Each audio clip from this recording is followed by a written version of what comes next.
கட்சியில இருக்கிற ஒரு தொண்டரும் சமூகத்துக்காக வேலை செய்யற ஒருத்தரும் அவரோட லைஃப்ல எப்படி இருக்கணும்னு இந்த சீனை பார்த்தா நாம தெரிஞ்சுக்கலாம்.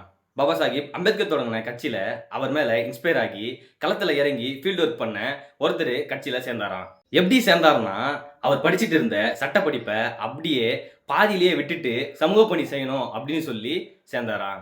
இந்த மேட்டரை கேள்விப்பட்ட பாபா சாஹிப் அம்பேத்கர் அவர்கிட்ட என்ன சொன்னார்னா, தன்னோட வாழ்வாதாரத்தை யாரு பாதுகாக்கிறாங்களோ அவங்க தான் சமூக பணிக்கு வரணும். என்ன காரணம்னு கேட்டா, நாம பணக்காரெல்லாம் பிறக்கல, நமக்கு எஜுகேஷன் தான் முக்கியம், அதுதான் நம்மளை பில்ட் பண்ணும், அதுதான் நமக்கு சப்போர்ட் பண்ணும், அதுதான் நம்மளோட வாழ்வாதாரம்னு சொல்லி அவர் விட்டு வந்த அந்த சட்டப்பணியை மீண்டும் அவர் ஸ்டார்ட் பண்ணணும்னு சொல்லி அவருக்கு ஃபுல் சப்போர்ட் பாபா சாஹிப் அம்பேத்கர் பண்ணாராம். கொஞ்ச நாள் கழிச்சு அந்த ஏரியாவிலேயே பயங்கரமான ஃபேமஸான ஒரு லாயரா அந்த நபர் மாறினாராம்.